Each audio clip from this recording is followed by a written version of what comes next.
ta culullee tanaan isinirraa dhaya.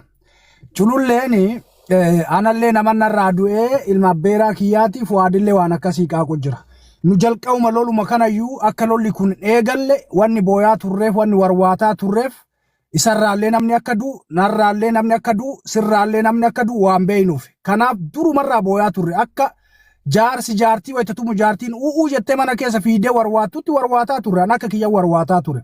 Tanatu dhufaafi ammatti wanni barbaadamu hundi kennaa wanni as taa'aa jirruuf ammallee borullee obboleessi beekaa obboleessi firoo obboleessi kiyyallee obboleessi culullee kabiraallee akkan duuneef akka miidhamneef dubbii tan asitti haa goolamnuudha. Furmaata dubbii goonaafiidha. Wanni ijoollee walloo nu gaafate takkaa fi takka mucaan sun jiraa fi du'ee nu himaadha lola hin dhaabnaadha. Takka isaa san jiraa fi jiru nu baasa. Tataaniiti reefillee dubbadheeraan.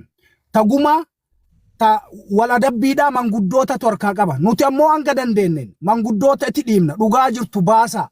Nama sikkoo mandoo ka wara eegame ka du'e ka allaattiin bakka hundatti foon isaa nyaataa jirtu haa nuu bayu sanillee hin baafannaa.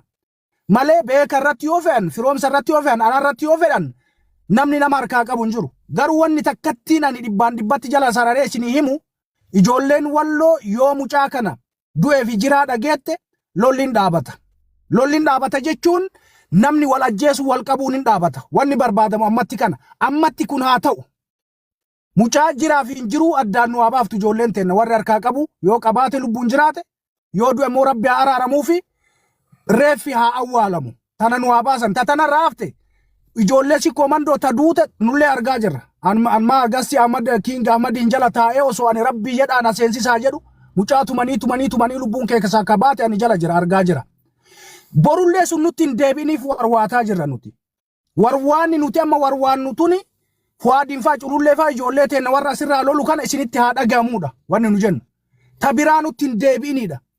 Tataanii ijoollee gammaa duute ta dhabamte barbaannee barbaachisiifnee hin baasisiifnaa humna irratti goonee manguddoota itti dhiibnee akka bayuun goona ka du'e akka awwaalannu ka ammootuu caccabee uguritti dhabame barbaannee akka mallaqa olii guurree yaalannu ni goona. Ta amma boodaa nurraa haa dhaabattu kanarratti walii haa galluu nu irratti nu damaddama. Kan wanni barbaachisu guyyarraa kan maqaaqaa ooluun faayidaa takka illee nuuf sa'aatii amma nu asii haasoynu kanatti yoon miskiinni baadiyaa keessaa tumamaa jira.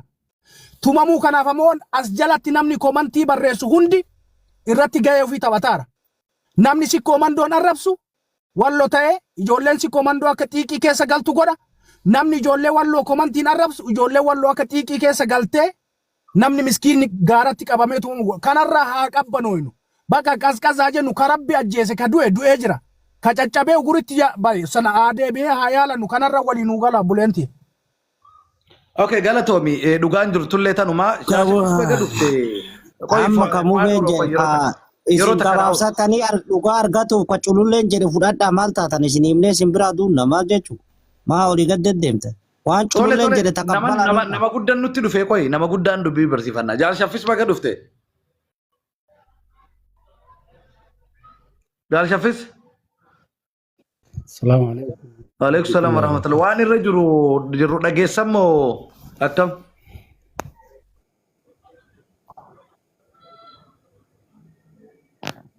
Maal haarawaa qaba itti fufa addaan kutuma. Haarawaan qabu waan baratanis hin qabu waan ifa gala jechuudha. Hayyee isiniif dabarsina jenneeti yaada amma cululleen dubbatee fi irratti fi Mubaarak dubbatee irratti yaada akka kennitan barbaanna. Yaada furmaataa isin.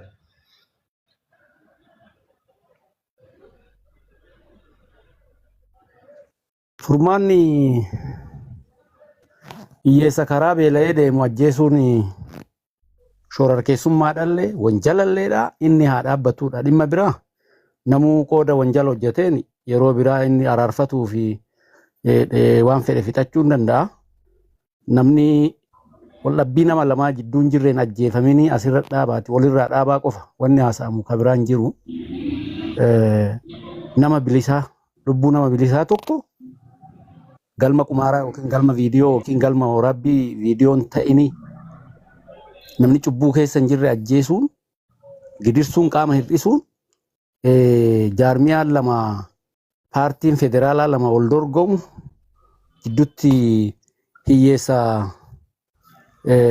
kan kaameraa ittiin sileessan ta'uun yakka yoomittuu keessaan bahamne waan ta'eef ilmoo namaa ittiin dhimma walirra ba'uuf meeshaa ajjeesanii waliin mul'isuudhaa ta'uun qabu immediately dhaabuudhaa waan jedhu qofatu furmaata walirra dhaabuu jechuun gosti shaampiyoon liigii wal dorgomaa jirtu nama qabanii ajjeesuudhaan jaynummaa fi dhiirummaa fi jabummaa ittiin safaran addunyaa irra hin jirtu hagamma.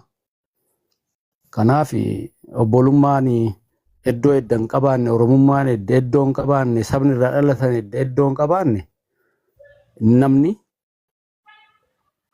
nama karamaa qabee akkuma sololiyaa qalee ani haga nagayaa irreen kiyya haga nagaa jedhee obboleessa mul'isu qaamni lamaan sun walitti deemee waan fedhe walaa godhu garuu ilmaan namaa nama bilisaa nama akka keetti yoo danda'e nyaatee dhugee bilbila ati bitatte san bilachuu barbaadu akkasin godhinaadha qofatu jaarsumma malee yakka gammaa dalagameef abbaa qabaa ragaa jira addunyaa jira suni isteeppii itti deemamu isaanis fixachuu yookiin ammoo dhugaa jirtu gadi baasanii sabaa himuu waan jiru kan amma jiru ilma namaa qabdaniin ajjeesinaa mirga namoomaan cabsinaa kan rabbi nama uumeen illee cabsinaa namni nama dhuunfatee nama namaa olii ta'eetiin nama biraa ammoo qalaa namatti mul'isuun addunyaa irra hin jiru imideetilii qaba. Kan isin beektu obboleessa keessa gara bira jirullee obboleessa keessanii dogongorree garas akkas goonaan garana akkana goone ka jedhu waliif gadhiisanii waan jiruun biyya namaa keessa kan siraa ofiitiif bobba'u wayya jedha. Kun furmaata biraa kan raasan hin qabu ulfaadhaa firoomsa. Thank you, Jal Shaffis. Culullee fi Fuadoro yaada amma Amole fi Mubarak ani fi firoomsaanis Jal Shaffis kenne kana irratti yaanni furmaata ummanni kuni waltumuu walajjeesuu fi gartee wal dararaan tuni namni karaa deemu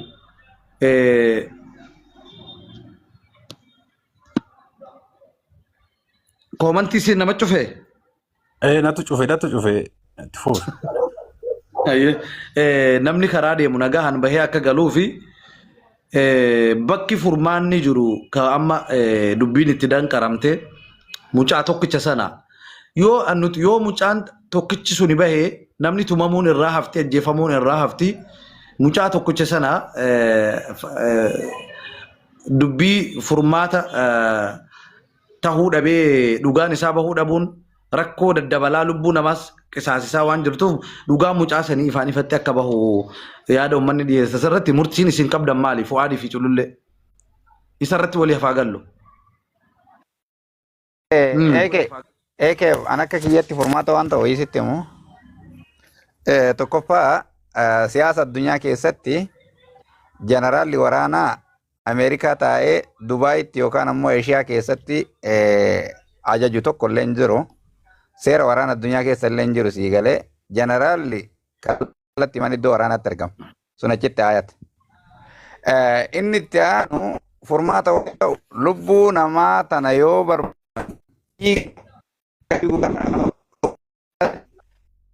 waan harka kan kee keessa jiru baasteet waan harka namaa jiru barbaadde.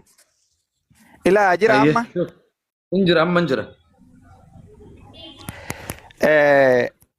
Waa'ee jeneraala kanii nan dubbade dhageetteemi? Dhagee san. Okay, furmaanni jiru yoo jiraate an akka kiyyatti akka ayyaamala isheetti furmaanni tokkoof tokko qofa dhugaa dubbachuudha. Dhugaa irra dhaabbatu qofatu furmaata. Siigalee nuti akka ilmaan arseetti an akka kiyyatti namaan ijoollee arsii tana wajjin dhaabatu bakka sanillee jiraachuu baadhu nama deeggaruu fi nama waliin falmatu keessaa akkanan ta'e firoomsaa fi eekeelleen sirriitti tolchanii barreessanii na beeytan. Garuu kanin an deeggaru dhugaadha malee kijibaa miti. Siigalee dhiibamuu, miidhamuu, haqa isaanii dhabuu, mirga namoomaa sarbamuu ilmaan arseetiin deeggaraani. Mirga namoomaa ijoollee arsii irraa walloon fudhachuun hin deeggara. Siigalee niin dubbadha. Dhiibuu ijoollee walloo arsii irratti gaggeessaa jirtu diktaatorummaa walloon arsii irra agarsiifataa jirtus nin hima. Kana jechuun dammoo arsii waan harkaa qabdu awwaaltee du'aa ofii haa barbaaddattu jechuu miti. Siigalee mucaa yoo maata ta'e ijoollee arsii ka geejjibu kana ni oolcha yoo ta'e mucaa gadhiisutu furmaata. yookaan dammoo du'aa isaa himutu furmaata. Yoo feete ijoolleen Arsii ajjeestee janaasaa fiddee agarsiistu ijoollee Wallootti. Ammi ishii mucammaan sun ba'uudha. Mamme ma jedhan san baasuudha. Feetan ajjeesaa, feetan jiraa fidaa, feetan awwaalaa, feetan qabrii baasaa.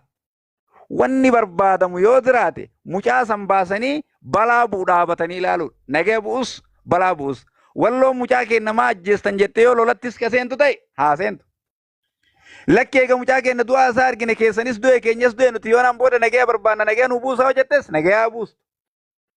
Ummataan hin taphatinaa nuunillee hin taphatinaa lubbuu namaatiin illee haadha namaallee boochisinaati. Nama isin harka jiru baasaa gadi himaa du'us du'aa himaa jiraatus jiraa isaa himaa. Afaan Oromoo qulqulluu. Achi booda waan dhufu walumaan teenyee ilaallaa jechuu barbaada furmaanni jiru kanuma akka kiyyatti. Ayyee namni hundinuu mana kana keessa kan jiru yaada kana irratti walii gala. Yaada kana Fu'aadii fi Maammeen ni fudhattu. Yaada kana irratti walii ni galla. Mee maal jettan? Murtiisa dhumaa. Ayyee biike ila ayaan walasheni wanni ummata kanaa aarsaa mucaa kana gaffuruudha jedhe. Dhugaa mucaa kana hunduu sanuma jechaa jira. Dhugaa mucaa kanaa fidii matanatti akka itti fidu wayillee hin jiru. Anammallee kan siin jiru yoo jiraate dhugaa mucaa kanaa baasuudhaaf gama walloo sarara jaarsa walloo birnaa dhaqqanii isin warri nu dura jirtan kunniin illee hayyee akkana jedhaniiti waadaa tana nuu galtan isin illee waadaa namoota kana kan lubbuun baheetiif kan jirullee asuma irratti nurraa haa dhaabbatu. Afaan nagaa isin hin jaamu. Asuma nurraa haa dhaabbatuuti yaa warra walloo. Kan jiruu fi kan du'e illee isinillee akka ijoollee kanatti kan nuuf fiddan waadaa nuu galtanii gaafii isaaniit isintu gaafii deebii nuuf deebistan isinirraa eeggata. Takka lammataati. Waan bu'aati jetteen wanni bu'aa ayaan wala ishee amma ammootu wanni balaa nama booda wallee numtu tokkollee hin jiru. Balaa fe'umsa yoo ta'e isaanii gaafa mucaan isaaniitu maallaqa hawaalaa nu gaafatan jedhanii isaanummaan deebi'anii ammallee mucaa sun kan nu furame jedhamii erga furame jedhallee lolli isaan himatumaa turan nama kenna tiktaakarumaadhaaf wanni furmaata wanni jedhu hin jiru argite isaan kan saniif wanni si jedhan jiru. Furmaanni jiru fidii amma isin amma mootuu dhugaa baasisin jettan tanatti akkanatti illee hin baasulle akkanatti illee hin baatulle ila isinitti achi kennineeti gogaa nutti asin dhiibinaati xiqqaa guddaadhaan gaafii walitti hin baay'ifnu san nu gaafadha waadaa nu galchalle dhugaa armuu isinitti hima waadaa nu galchaate isiniif hin mucaa akkanatti mitiiti gaafa achiin deebinuu deebiftan isinii waadaa galchinee jirra namni keessa du'aa fi jirallee isinii dubbatama gumaallee kan du'ellee gumaa isinillee haa gaafatan isinillee hin gaafannaa jettanii nu gaafadhaa jedhanii fudhatan isin jettan taate nuti isinii fiduuf karaan banaadha wanni mootu laakiin akkanatti baate jettuun hin jirtu dhugama sitti himaa ammas jala sarareetuma tanuu bichaa isinitti achi kennine. Waan siin jedhu ijoollee ila dhimma gumaa dubbachuu dhimma goraa dubbachuu anan ilaalu ummata kanallee ilaalu maanguddoo ilaala lafarratti dubbatama hasan dubbachuuf mirgan qabu.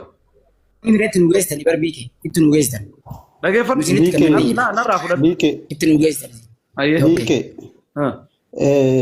isin dhageeffataa irranullee keessa jirra yaada gamaa qaban allaalaarraa yaada kana hafee fi miti amma anka dubbataa jiru hafee fi miti yaada amma firoomsaanillee mubaarakillee walasheelleen dubbate kana ani yaada kana naaf ta'e jira maaliif naaf ta'e beektaa lubbuu amma ganaa dhufaartuuf iyyaara malee uummanni kuni lubbuu dura badde ammoo jaarsan laala amma gara inni sitti fudhataaru kanattillee sirratti fe'aa jira dubbiintu ulfaattu dubbiin nabsee namaati uummanni achi mucaasan du'e jira yookiin du'e jedhaatii reeffan agarsiisa yookiin ammoo hin jira jedhaa tana nu beeksisaadha wanti uummanni sirra kaate akkana fakkaatutti. Amma yoo kana hin jiraa sitti deebisaara ammoo hin du'ee dhaqiititti himii sitti deebisaara ammoo akkam akkaataa isaa naan galeana. Akkallee wanni isaan itti deebisan hin jiru. Isaan wanni nu jechaa jiru. Tokkollee hin argattan inni asitti hima. Tokkooyyuu hin argattan. Haga deebii hawaasa kana deebiftanitti. Abboo maal ta'e uummanni sila akkam taatan. Kanaafuu gaafa kana araarrii fi rakkoon isin uummata irraa dhaabuu barbaadan hin jiru jechuudha. Uummata irraa dhaabuu akka itti barbaadnu biike. Hawaasni keenya osoo hin loliin osoo hin tuqamin dhufamee tuqamee tiktaakarumaadhaaf miidhame. Nama narra cimaattu as keessa jira. Ziyaad Shaffis mee ijoollee tana yoo afaan beektan waliin dubbadda. Ani fahamuu dadhabe gama kootiini waan inni nu talabatu hin dhageettan. yoo ummata wallootti dhayxanii ummanni keenya ka du'eef ka jiruu fi ka miidhame akka nu baafta waadaa ummanni sun isinii seeneen alatti dhugaan gurbaa kanaa hin baatu jedhee ifaan ifatti jala muree nutti himu jira. Sigalee asiin duras yeroo afaan afur nutti himan kan nutti millee isaa miti aleeltuu fi maamme. Amma mootu nutis qaama jara sanirraatii tokko jechuudhaan asitti nu waliin haasa'utti jiru. Jaran yoo nuun hin taphatina yoo nuun taphatti jiraatan nuun hin taphatina please. Yoo ammootu qaama jara sanirraa tokko kan mas'uulummaa waan kana akka fudhatutti nu waliin dubbataa jirtan ta'e ijoollee tana waa jedhaan yoo isinirraa fudhatte yoo fudhachuu baatte sigalee keessaa baanee addaan galla. Ziyaadii fi shaffisiin maaliif namoota narra gugurdaa fi narra akkaataa itti dubbatus beeku waan ta'aniif ijoollee tanaan waa jedha. Ya, lale. I think wanni da kuni nufi waan kana hirmaachuun keenya red line dha maaliif jennaan